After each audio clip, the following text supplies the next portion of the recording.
a Guerra Civil Espanhola, tá? Em 1931, depois da vitória das forças republicanas nas eleições, o monarca Afonso XIII, ele deixou o país e foi proclamada a República Espanhola. E quem que lidera essa República Espanhola, né? Os socialistas e liberais. Dessa forma, vamos colocar aí as pessoas que são liberais de direita e os esquerdistas socialistas, eles se unem para proclamar uma república dentro, né? E o que eles juntos eles fazem? Eles propõem reformas como a expropriação de grandes fazendas e a redução do número de oficiais do exército e fechamento de escolas religiosas. Espera aí. Então, o que eles estão fazendo? Então, eles estão fazendo uma reforma onde aquelas fazendas grandes são divididas para pequenos proprietários. Eles vão reduzir o número de oficiais no exército. Então, pessoas no exército ele é diminuído, além de fechar escolas religiosas. Então, o que isso vai ocasionar, né, para a República? Então, a igreja, o exército e os grandes latifundiários, eles vão se tornar contra essa nova república que está saindo, né? Então, esse cenário político, né, onde trabalhadores, greves, e eles vão tentar, trabalhadores, eles vão começar a realizar greve, e os militares vão tentar um golpe, né? Em fevereiro de 1936, os partidos de esquerda, unidos pela Frente Popular, venceram a eleição e subiram ao poder. Em julho do mesmo ano, o general Francisco Franco, ele servia lá no Marrocos, ele liderou uma revolta contra a República.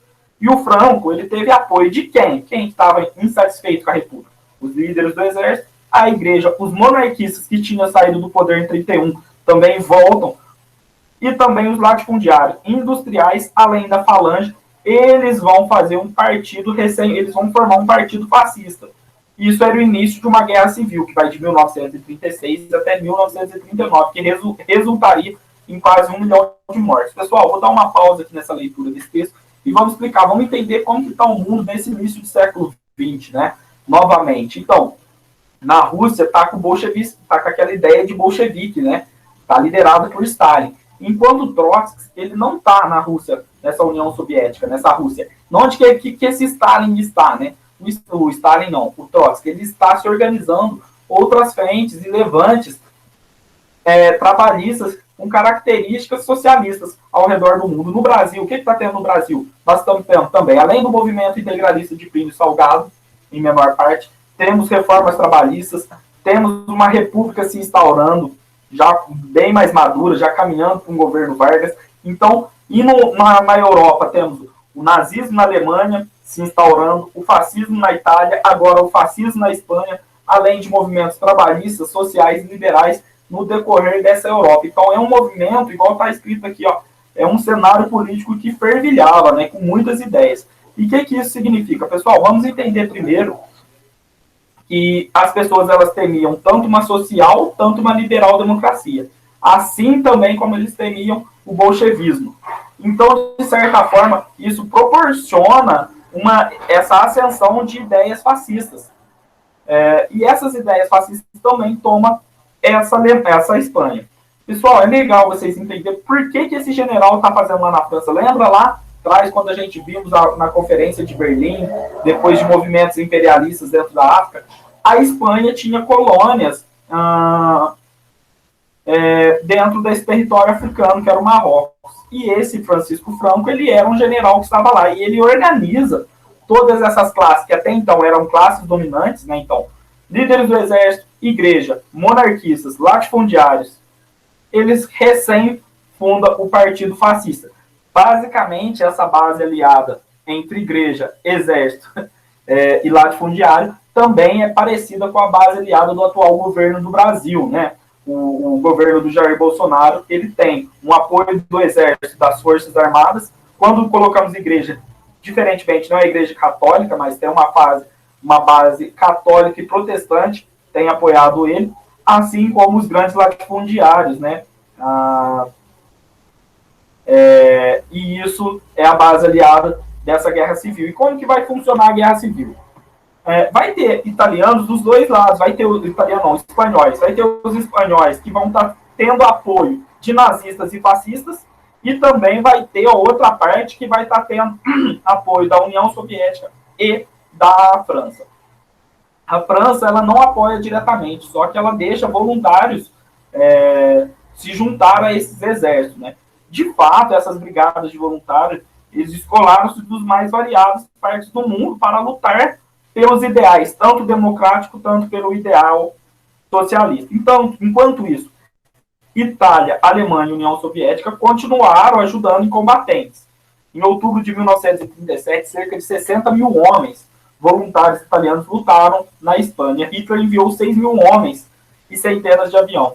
Essa ação alemã, mais impressionante, foi o bombardeio à cidade de Guernica, que morreram 1.600 homens. Guernica não era nenhum alvo militar importante. O ataque tinha como objetivo fazer um massacre e semear o pânico na população civil. Em 1939, a República caiu. E o que o Franco, do Partido Fascista, faz? Ele institui, né, estabelece uma ditadura. E a Guerra Civil Espanhola aproximou mais ainda Hitler e Mussolini, demonstrou o que faltava à França e à Inglaterra, disposição de combater o fascismo.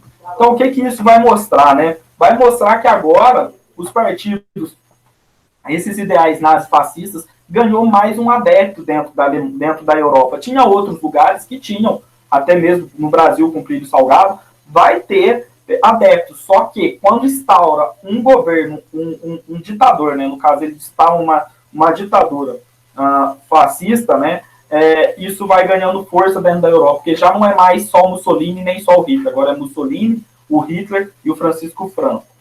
E no poder, o Franco ele foi suficientemente astuto para permanecer neutro durante a Segunda Guerra Mundial. Em consequência, ele sobreviveu e seus aliados Hitler e Mussolini, ele governando a Espanha até sua morte em 1975. Então, olhe para vocês verem o tanto que ele governa. São de 1939 até 1735.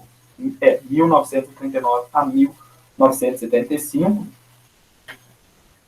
Dão aí quase 36 anos de poder. Ele, por que ele consegue manter o poder? Porque ele não entra na Segunda Guerra Mundial. Né? Por mais que ele tenha origens e planos fascistas, ele vai estar se estabelecendo no poder por mais tempo.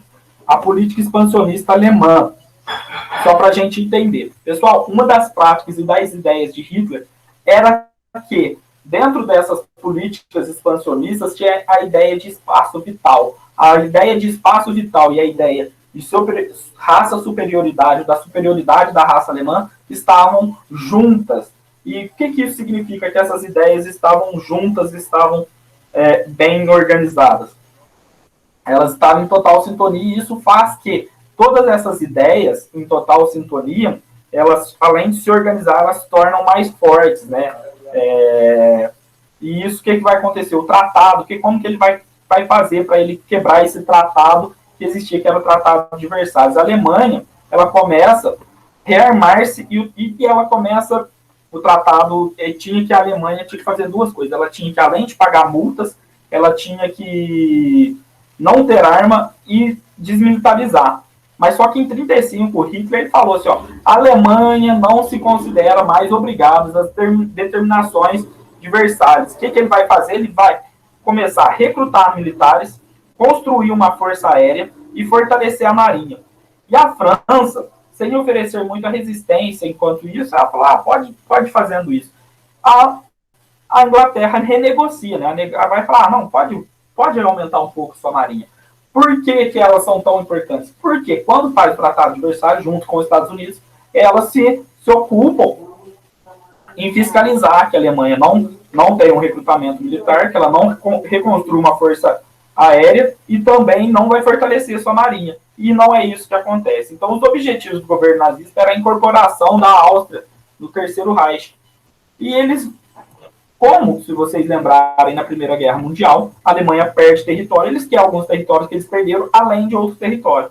Mas o Hitler vai insistir em afirmar que essa anexação é necessária. Então, ele acredita que a Austrália, e como a Inglaterra e a França acreditam, quer saber?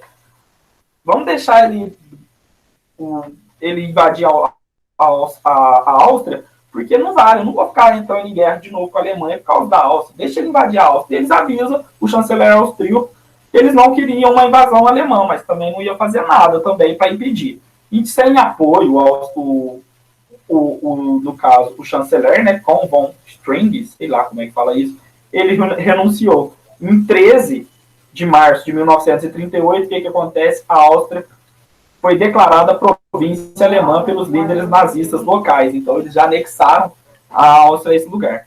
Então, o Hitler ele já falou assim, olha, eu já consegui aumentar meu exército, eu já consegui instaurar uma marinha, uma aeronáutica. O que eu vou fazer agora? Eu já consegui a Áustria. Já consegui a Áustria, vamos conseguir mais um país. E o que ele vai fazer? Ele vai tentar também anexar Sudetos da Tchecoslováquia. E essa região, por que era uma região importante? Porque ela possuía indústrias importantes, além de boas fortificações, por ela estar entre a fronteira da Tchecoslováquia e a Alemanha. E isso também era vital para a segurança tcheca. Então, o que vai fazer? O que a Tchecoslováquia vai fazer? Ela não podia se defender contra um ataque do vizinho. E o seu destino foi decidido na Conferência de Munique de 1938, entre o primeiro-ministro Villers Champagne, Hitler e Mussolini e o primeiro-ministro francês. O acordo formado previa imediata evacuação dos soldados tchecos dos Sudetos e a ocupação de tropas alemãs. A política apaziguável fazia mais uma vítima, a soberania da guerra, soberania da Tchecoslováquia. O que isso significa, pessoal? De forma geral, ele foi só aumentando o seu poder além do seu território. Então, aquela ideia de espaço vital, ele está colocando em prática. Então, ele está conseguindo colocar e trazer tudo isso em prática para os ideais nazistas da época. Então, eles conseguiram aumentar seus exércitos, criar uma aeronáutica, quebrar o acordo da Marinha, atribuir a Áustria, pegar os Sudetos da Tchecoslováquia, e tudo isso o Hitler vai se organizando dentro desse espaço. Depois da Tchecoslováquia, o governo nazista voltou-se para a Polônia, exigindo que a cidade fosse devolvida à Alemanha. E quem que acontece? Né? A Alemanha ela perde esse espaço para a Polônia no fim da Primeira Guerra Mundial. Os representantes da França e Inglaterra advertiram o governo alemão que não aceitaria uma invasão. Mas eles já tinham cedido bastante para a Alemanha. Né? Enquanto se desenrolavam essas negociações, surgiu uma notícia bombástica. Em agosto, 23 de agosto de 1939, a Rússia comunista e a Alemanha nazista assinaram um pacto de não agressão. Presta atenção nesse pacto de não agressão. Um anexo secreto previa a divisão da Polônia entre duas partes e o controle russo da Letônia e Estônia.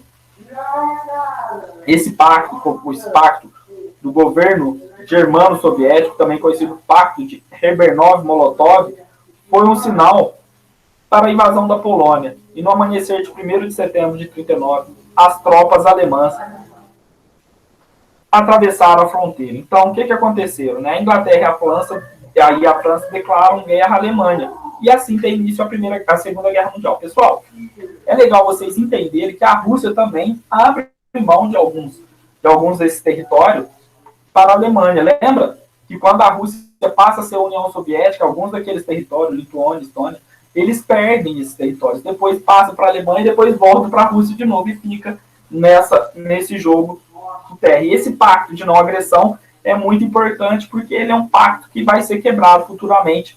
E vocês veem que, como o Hitler ele tinha a hora que ele ia para um lado, ele ia para o outro também, né? Ele era um bom negociador nesse período, nesse quesito. E assim, conforme a França e a Inglaterra declaram guerra à Alemanha, tem início essa Segunda Guerra Mundial. Quais são os lados dessa Segunda Guerra Mundial, né? Alemanha, Itália e Japão de um lado, Inglaterra, França e Estados Unidos de outro lado.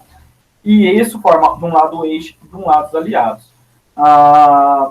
Pessoal, por enquanto, a aula de hoje eu vou encerrar ela aqui. Se alguém tiver alguma dúvida, algum comentário, pode fazer que eu estou à disposição.